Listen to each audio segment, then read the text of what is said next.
All right, what's up, boxing fans? It's Aztec 101 in the ring. And I'm going to be doing a little 420 live boxing talk show. And, it's pretty straightforward. I'm going to roll myself a nice, healthy, fat blunt. And then talk a little bit of boxing with you guys. Let's see who tunes in. Right now, I don't have anybody watching, but, as people start watching, I'll start answering questions. But yesterday we went over a few topics, and I want to keep it random. I just want to go with the flow. So there's nothing specific I'm going to talk about. Let's see here. I haven't rolled my blunt yet, so just don't mind me. Right now I'm going to get that ready. Yay, what's up, Marvin Gardens? What's up, man? I'm about to have a little 420 show here. Rolling myself up just a blunt of this vegetable that I have here. And I'm just happy that California finally got its shit together and just stopped hassling us over marijuana.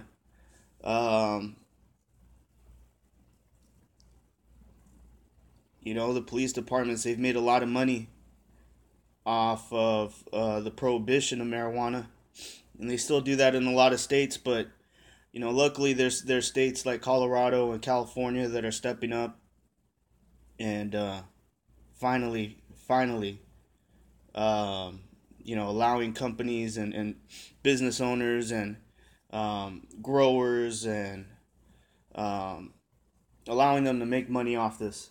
But so, I do want to talk about, I know Insane Fighter left me a comment in my last video, and he said that he wanted to talk about Floyd Mayweather possibly taking steroids for the McGregor fight. I don't have a really good eye for steroids, to be honest. I'm not going to sit here and pretend like there's a lot of guys that have more information on steroids, to be honest. I don't know much about it. But I will say this. If fighters are, you know what? I'm thinking, why not just let them take steroids? Fuck it. Why not? Makes the fight interesting. Imagine if everyone was roided out. Just could you imagine? Especially heavyweights. I think heavyweights should take steroids. I think they need to take steroids. They need to take hydroxycut. They need to take everything under the sun. Because right now we got a bunch of obese motherfuckers. I mean, half of these are 2 years away from becoming Butterbean. That's why I like Deontay Wilder. That's why I like Anthony Joshua, because it's a little bit different from all the other heavyweights that are around. They obviously look like they take their craft serious. They keep their weight down. They stay in the gym. That's what I want to see. Let me see here.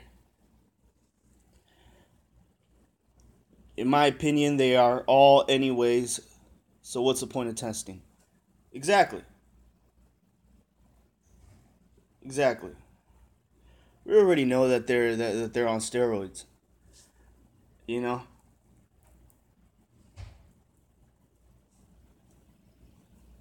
I mean, would it made that much of a difference what Povetkin was taking for him, for the fight with Wilder not to happen? I mean, how many fighters could have Wilder fought throughout his career that just haven't been caught, and they were probably on steroids when he fought him? He probably beat him. There's a lot of guys that go under the radar. and then there's guys that get caught right away. Um, it's political. I think these VADA testing and all that. I think they're all bought. They're all bought and paid for. The boxing industry is a consistent consumer. I mean, they're always going in there and getting their fighters tested. And why would you piss off that industry by making it difficult for fights to happen? The UFC, a lot of these fighters, um, they they get caught on steroids too.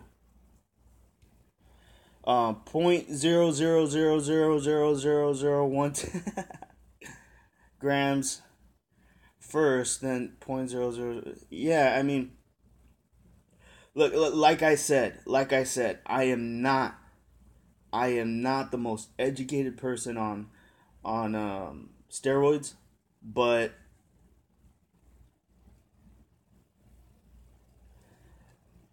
I'm just a consumer of the sport, man. All I want to see is good fights, and these fighters sometimes take. I know that they take steroids to heal themselves. Sometimes they'll have an injury, and I know steroids could be used for multiple things. It's not always used to. I mean, I think the biggest, really the only sport, or I don't know if you consider this a sport, but some people do. But the only sport where I would understand that there shouldn't be steroids would be like bodybuilding. You know, Obviously, if you're sculpting your body and you're bodybuilding, um, that's probably the only sport where I would say they should outlaw. Steroids. But shit, when it comes down to boxing and baseball, especially baseball, Jesus fucking Christ, the it's a game. It's barely. I'm not a big fan of baseball either, but I don't understand it. Um, so what if they take steroids? Who gives a shit? The game's already boring as it is. I'm literally, I live 2 blocks away from the Angel Stadium, and I have zero interest to go see a baseball game. I just don't. I don't enjoy watching it. All right, so I just rolled up my blunt. Um, let's see here. It just means wealthier fighters, players who can afford masking agents, so they get the advantage. Yeah, yeah, absolutely. Um, I mean, these guys, they're able to pay for doctors, professionals to concoct these supplements for them, and or help them find the right supplements that'll mask, certain agents that they take, like certain performance enhancing drugs, or steroids, and they have professionals that they pay. I mean, it's kind of like having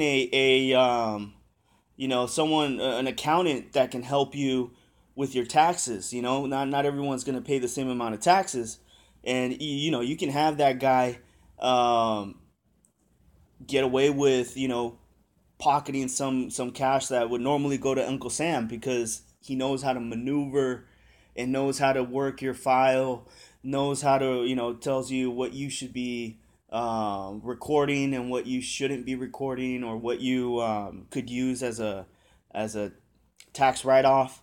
Um, so you can get help in anything, and just like that, you can get help with your steroid abuse.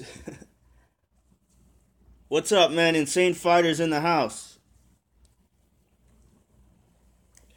Hey, man. I know you said you wanted to smoke a blunt. If you got some green on you, I'm about to fire one up, and let's talk. Let's talk a little boxing. Um, let's see here.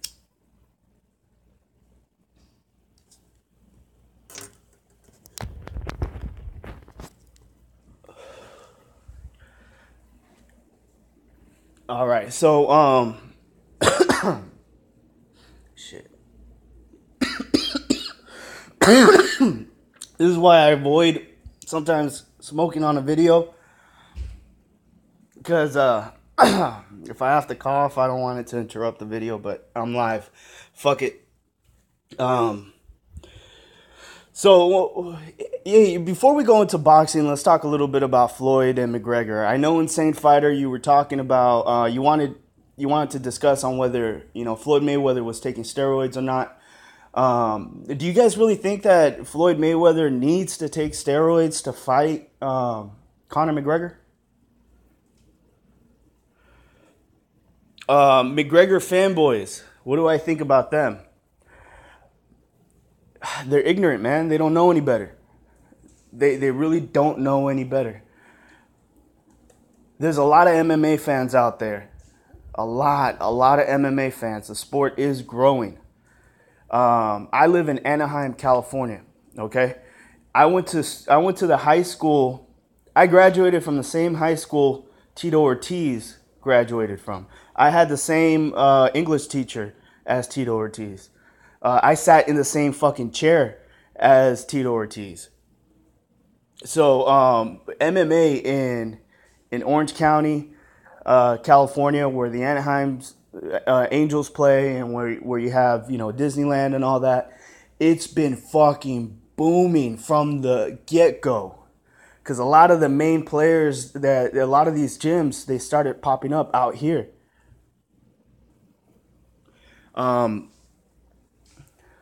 Because let me see here. Because boxing keeps McGregor is just a money fight. Boxing fan, what's up, boxing fan? What's up, man? Hey, I hope you keep doing videos, bro. Both you and Insane Fighter. Hope you guys keep making videos. I always enjoy tuning in and seeing what you guys think. You're absolutely right. This is a money fight. And you know what? One of the main things with McGregor is that he's kind of in a position right now where it's a money grab for him, but it's a money grab for an entire industry too. The amount of fans, casual boxing fans that aren't into combat sports, like what they consider combat sport, is probably rugby or American football, right? And they don't follow MMA, they don't follow boxing. Those are the fans that are up for grabs in this fight. So McGregor really is in a position where he's got nothing to lose. He already looks like the guy that's winning. He's winning the whole marketing campaign. He's winning the shit talking aspect of it, and he's stepping into Floyd's arena. It's not the other way around. So McGregor is already, he's catching the eye of a lot of the casual boxing fans, and it's one of those things where there's going to be a lot on the line here. There's going to be a lot. I don't think a lot of people are understanding the cause and effect of such a big fight of this magnitude. We haven't really seen one. But when it's not just Floyd versus McGregor, this is boxing versus MMA. That's why you see a lot of these MMA diehard fucking weirdos that come out and they're convinced, they're 100% convinced that the guys in their sport, that the fighters that are in MMA, for some reason, are built bigger, tougher, faster, and they can fuck up anybody around them. But, over the years, we've seen that that's not true. It's not true. A lot of these MMA guys, they always have trouble fighting someone who is a master of their sport. And one thing about MMA, I do watch it. I watch the UFC. I don't watch it as heavily as boxing, but I keep my eye on it. And one thing about it is that it favors the wrestler. It's not a stand-up fight type of deal. The scoring, they're still trying to work out the kinks in their scoring. Because someone can hold someone down and be in a in half guard or full guard, and if you're able to maintain your fighter on his back, you're scoring the fight. You're winning. You're winning. You could do that for the 3 rounds or 5 rounds in a championship fight. There's very little. Sometimes you'll have the referees stand them back up if nothing's happening, but there's a lot of smothering. There's a lot of smothering. There's a lot of these guys eating up time, and it's just a scoring in the UFC. It's not catered to the striker. If you're gonna be a striker, you gotta knock your opponent out, because if you're fighting a wrestler, and there's a good chance that you're gonna end up on the ground, but he's not doing anything to you but smothering you and keeping you down, there's a good chance you're gonna lose that fight. Let's see. Conor. They believe Conor sparked Paulie Malignaggi.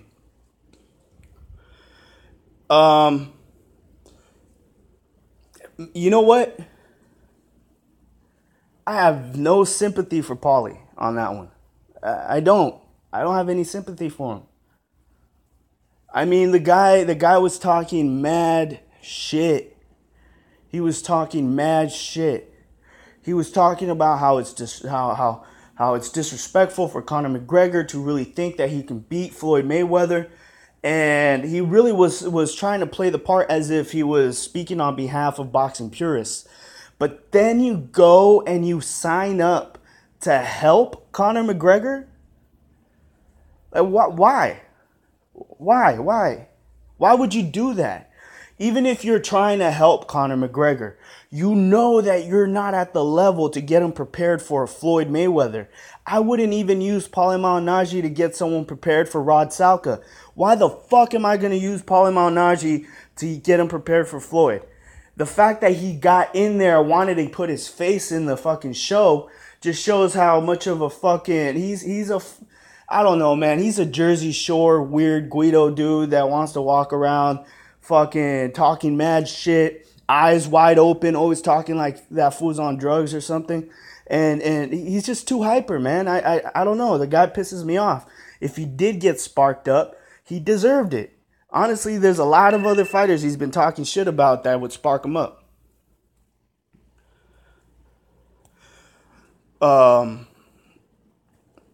Paulie looked like a loser, to be honest.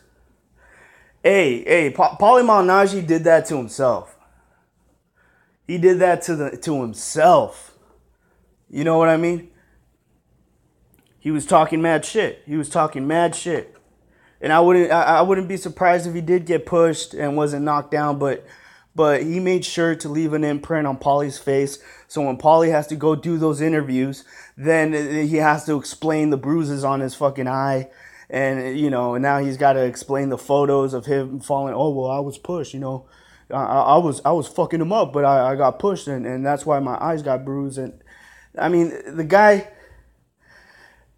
man, he's like that. He's that dude that gets beat up by his wife, and then you're like, bro, what happened to your eye? And he's like, oh, I fell. I fell. It's like, nah, fool, you got hit. Your wife's fucking you up again. Let's see here. Has no fans outside. Paulie has no fans outside of Brooklyn. Everyone hates him. Yeah, man. I mean, shit. And you know what? He did it to. That's another thing that he does to himself. The amount of shit that he talks about Texas. This guy, every time there's a fight in Texas, and he's talking about Texas, holy fucking shit. He always has to remind everyone that fight that he had in Texas where he felt he got robbed. And the guy just does not let it go, man. Does not let it go. So yeah, I'm sure Texans fucking hate Paulie. He gives Texas no love.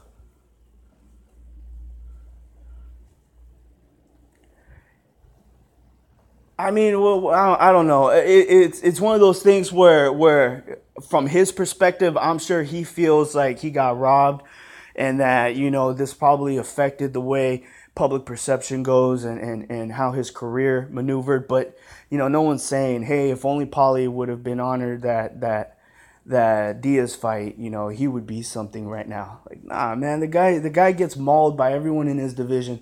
He's a weak champion. Every time he gets crowned, he's the weakest champion. So, I don't know who he thinks he is to prepare someone for Floyd Mayweather. That alone should be disrespectful for Floyd.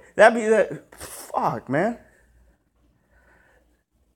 Fucking McGregor could have used me to prepare for Floyd.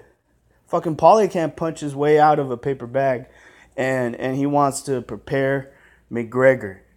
And then he wants to talk mad shit like, oh yeah, hey, every time I go into sparring sessions, I'm always expected that they're gonna give it to me and I'm gonna give it to them, and that's just the way it goes. Like, you're not gonna do shit, bro. Not with that kind of power. The McGregor's used to getting popped in the face with kicks and shit. You think your little pity pat jabs are gonna do something? My blunt hits harder than Paulie. The fuck? That fool doesn't do shit. Let's see here. He's the reason I mute Showtime podcast. Hey, that fool gets kind of annoying, man. That fool. Look, sometimes he says the right thing. But especially with Heyman fighters, he does show a little bit of favoritism. Not a little bit, a lot. It's obvious. He shows favoritism.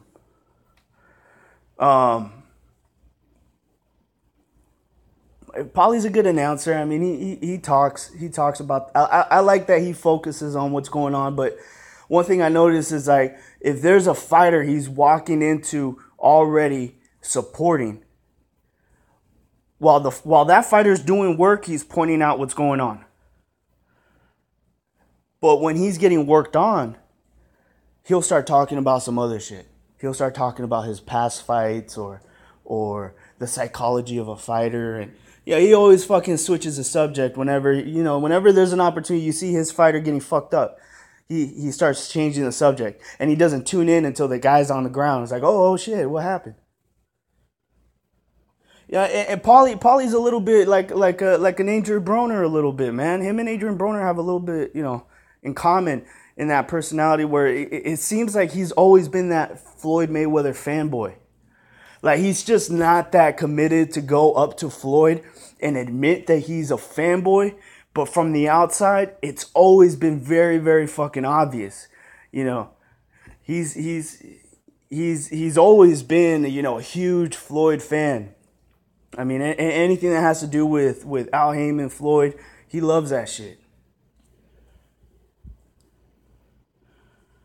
Boxing fan, why Porter don't get the big fights after his loss to Thurman? Well, because he's dangerous. He's dangerous. Hey, right now, the welterweight division is on shaky ground for a lot of these fighters, man. Someone's O is gonna go. It's on shaky ground, man. It's gonna be tough. It's gonna be tough for Porter to get a big fight, because why would Errol Spence fight Sean Porter when he wants to chase Keith Thurman, right? And I can't get mad at Errol Spence for wanting to fight Keith Thurman, because Keith Thurman has 2 titles. He's undefeated, and right now technically he's the top welterweight. Right? Sean Porter would do well if this next year, if in 2018 he can put up 3 fights in a row, like just back to back, just put on 3 fights. Even from now, fight before the end of the year, put on 3 fights, PBC cards. Put up a highlight reel, all knockouts. Even if they're bums, get those fights in. And then start chasing some of these other guys, because by then, there's enough time to see, well, is Errol Spence really going to fight Thurman right now?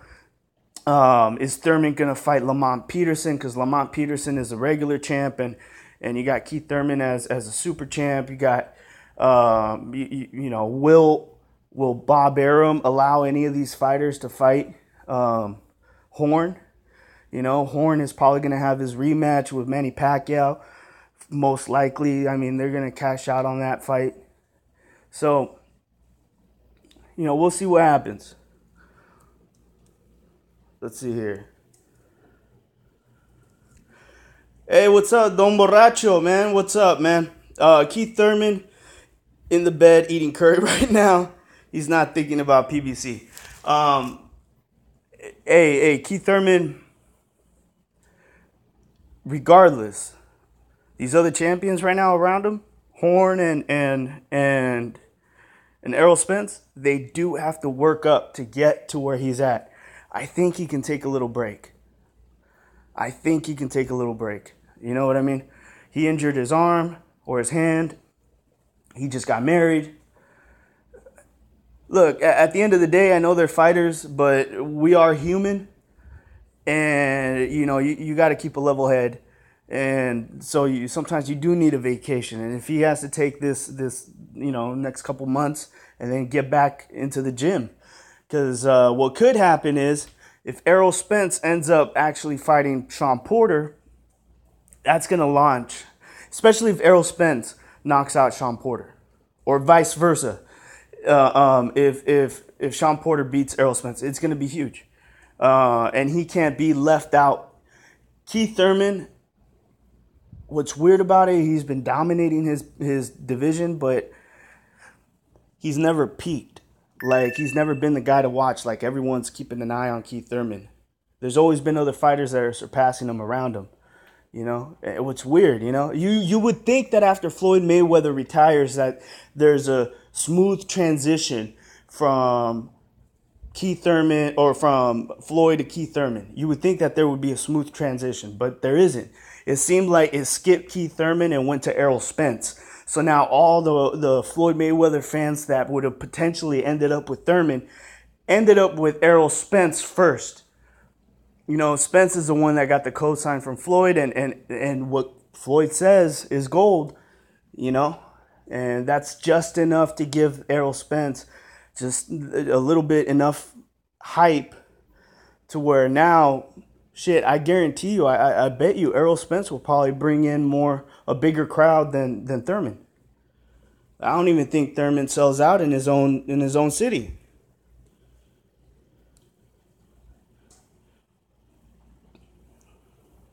He deserves it, but he better be ready for Spence. He still has mandatory fight with Lamont Peterson. Yeah, that's right.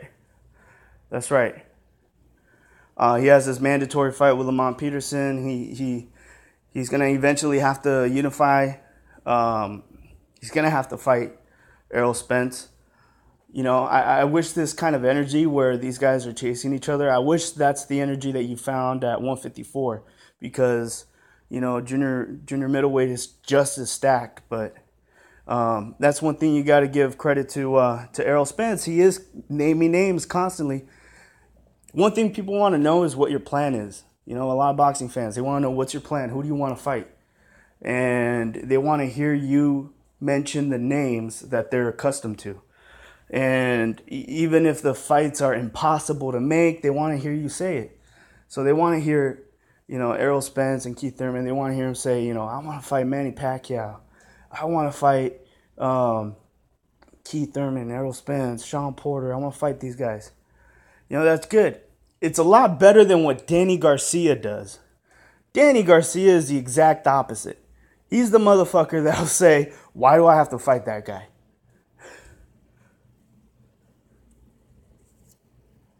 Let's see here. You don't want to see the Lamont Peterson fight, though? Insane Fighter? I do. I think Lamont Peterson is a very good boxer. I think he can expose a lot of fighters. And it'll definitely throw a wrench in the game because Lamont Peterson is the type of guy that, potentially he might be able to beat Keith Thurman. Lamont is washed up. He didn't appear washed up when he fought Danny Garcia. I thought he was still sharp. I thought he was still sharp against Diaz. You know? But they're using Lamont Peterson as a stepping stone. And I think that Lamont Peterson is being given this title or being put as a mandatory kind of to keep him busy, you know? Keep them busy, let them feel like, okay, look, I know we're using you in a lot of these fights to build up the other stars that we're focused on. So we'll make you number one contender soon. And he finally gets it. So now if he can cash in on that position, then great. But he doesn't beat Errol Spence. I mean, he beats one of the two, but I don't think he can beat both.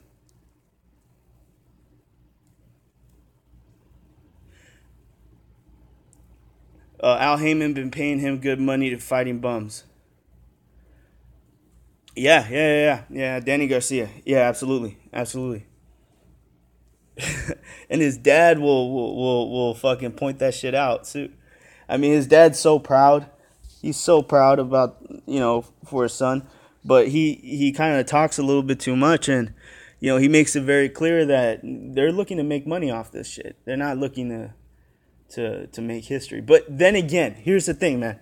As much as we want to talk shit on Danny Garcia and say that he's fighting bums and he's a cherry picker, or you call him Danny Gift Garcia, look at his fucking resume, and it's pretty fucking good.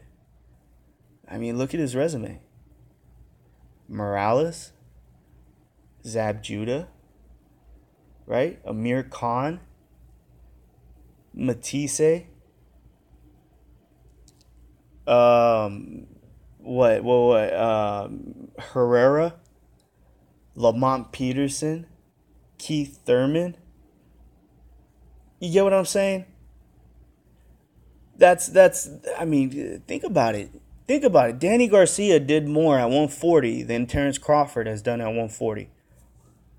Oh, I know that's going to piss some people off. Danny Garcia did more at 140 than Crawford has done at 140. Can you guys argue with that? Is that not true? Right?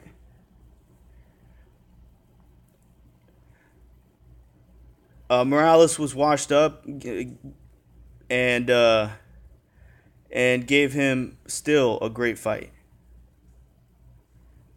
Yeah, well, Morales is a great fighter. Of course he's going to give someone a great fight. He's been washed up. I mean, that wasn't the only fight that he's been washed up in, Like, Morales has been kind of down and out for a little bit before fighting Danny Garcia. But he's still a great fighter. He can still put up a great fight. Absolutely. And Danny Garcia was young, He was still learning the game.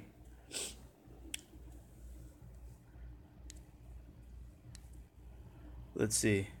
The only wins I was impressed by was Lucas Matisse, Amir Khan. And Lucas Matisse was you guys got to understand, wasn't he undefeated? Right? I think Lucas was undefeated, right? Or if he had a loss, he had probably one or two. But Lucas was a monster. A fucking monster. I remember that fight. That fight was on the undercard of Floyd and Canelo. And that was a great fight. A lot of people thought that Danny Garcia was going to meet his match, that he was going to... that would have been an opportunity where if he's not a good fighter, he would have been rolled over, just like Adrian Broner was rolled over by Maidana, if he wasn't ready. But, obviously, we're looking at this now, and Danny Garcia performed great. Had 2 losses, right. Lucas had 1 close loss to Jab. You mean Zab Judah, right? Hopefully I didn't lose you guys. I accidentally pressed the button. Zab Judah, that's right. And Devin Alexander, that's another fighter that kind of has fallen off. What happened to that guy? I remember people were saying that he should be fighting. I remember people were saying that Floyd Mayweather was ducking Devin Alexander. I remember that Floyd Mayweather didn't want to fight Devin Alexander, and that Devin Alexander was like this swift, slick fighter that Floyd was avoiding, and then he got mauled by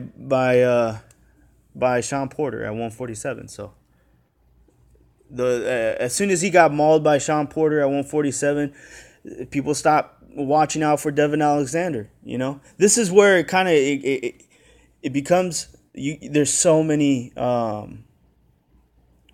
examples of American fighters that show that they have qualities in the ring, that they're good fighters, and as soon as they lose, people stop watching out for them. They get thrown in the wayside, and it's kind of sad. I don't know what's going on with Devin right now. Let's see what's going on in the comment section.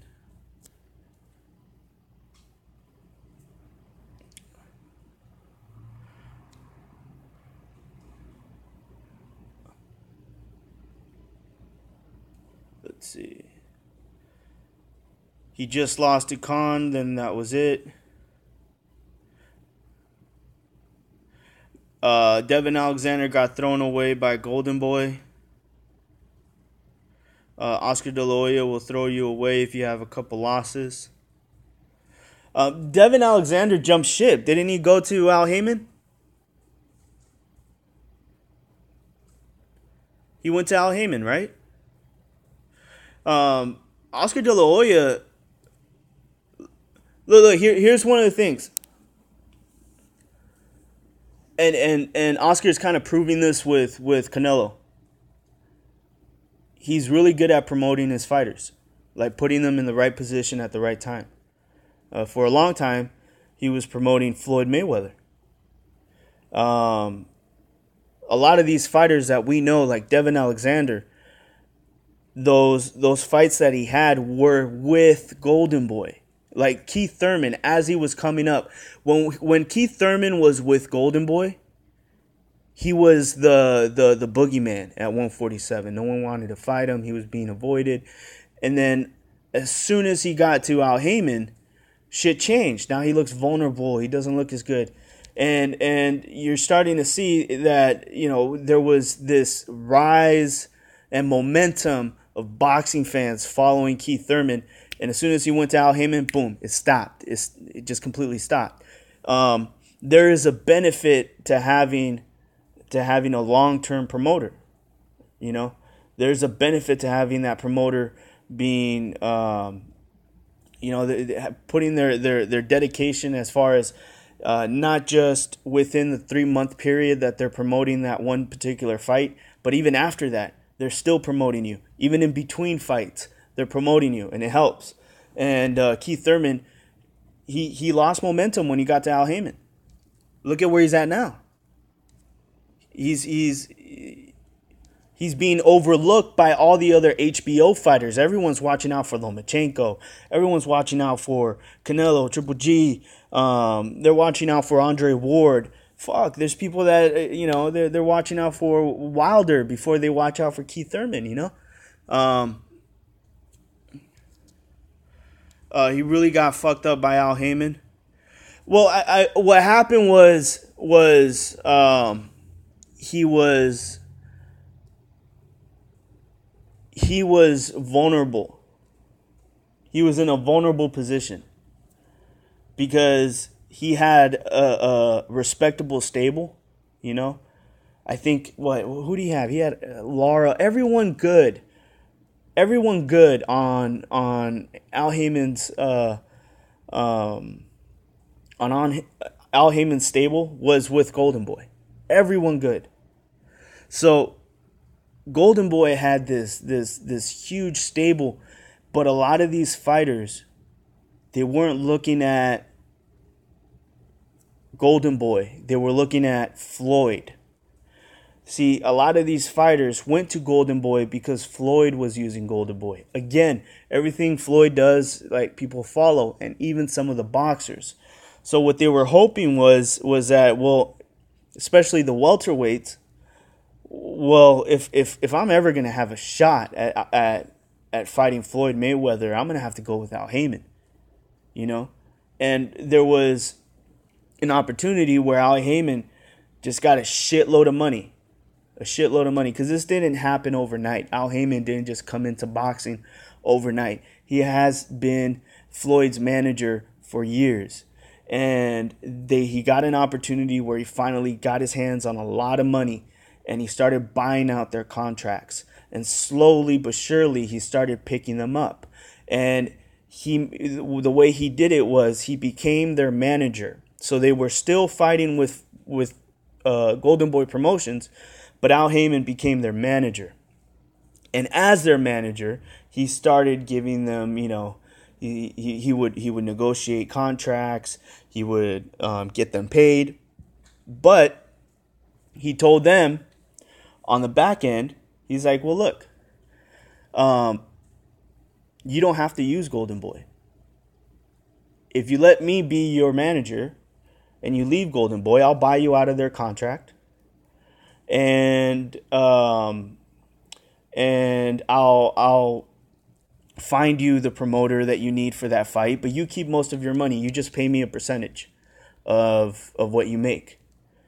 And you'll make a lot more money here than if you have a long-term promoter taking 30% of your money while I'm taking 10%, and then Uncle Sam is taking another 30. You know, what are you left with? So this is where he got him. He offered them a good deal, because he was telling them, the promise was probably, you know, hey, look at all the opportunities you're going to have with me. I'm planning on putting this on regular network TV. You don't have to worry about becoming a pay-per-view star. We can put you in front of millions of people. I already have Floyd Mayweather. And I'm sure as he started getting names of these guys that are actually jumping ship and they're leaving Golden Boy, it made it easier. So he can come up to someone and say, hey, look, I got Keith Thurman, Sean Porter, Erislandy Lara, Floyd Mayweather. They're all coming to me. You should do the same. And you know, it's not a bad deal. It's not a bad deal. What Al Haymon did was not like, it's not like he's fucking the fighters, right?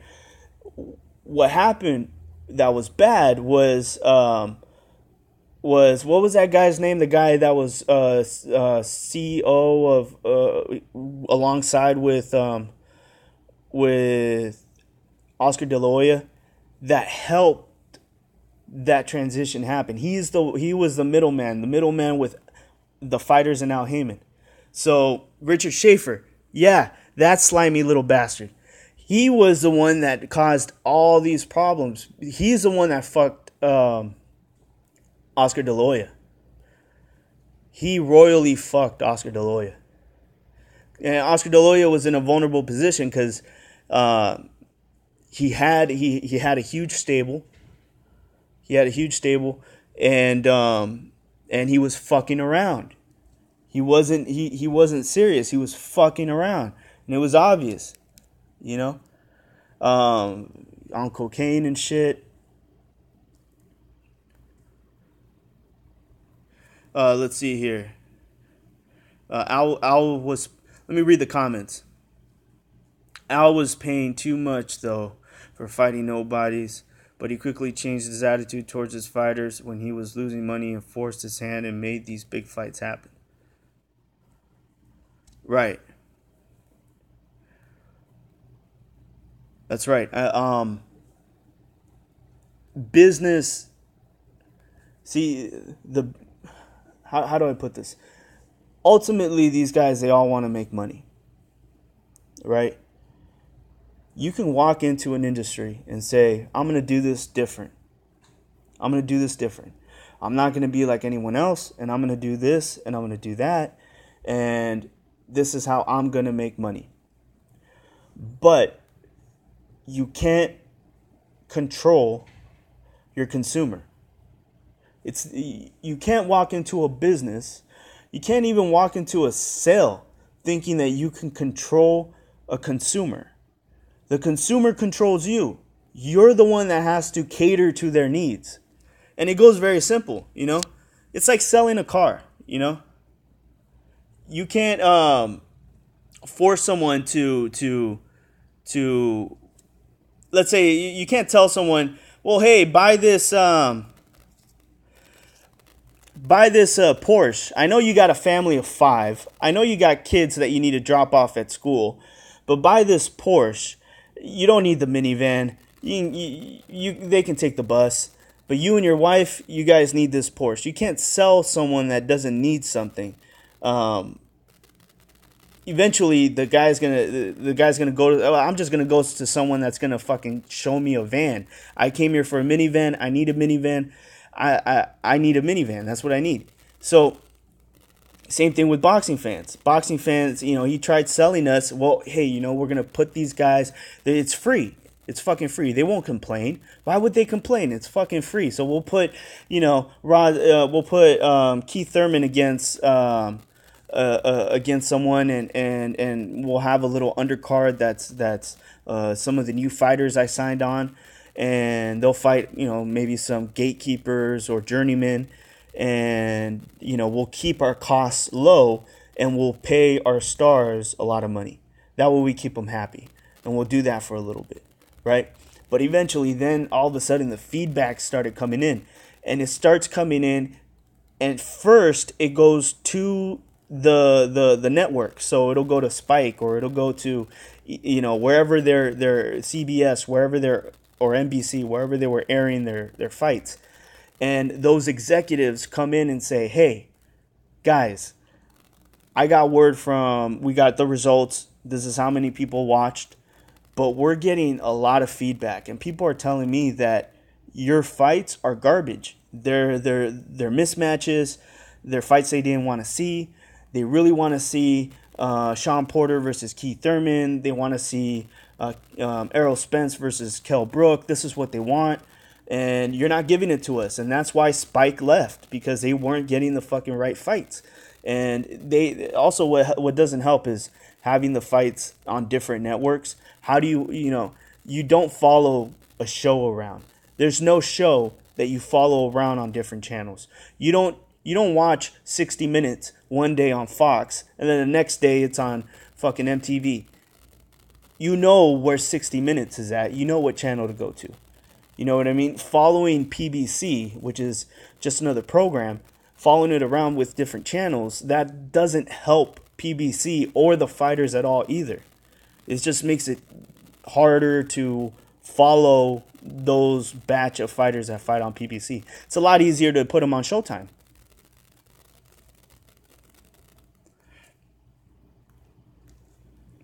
Yup.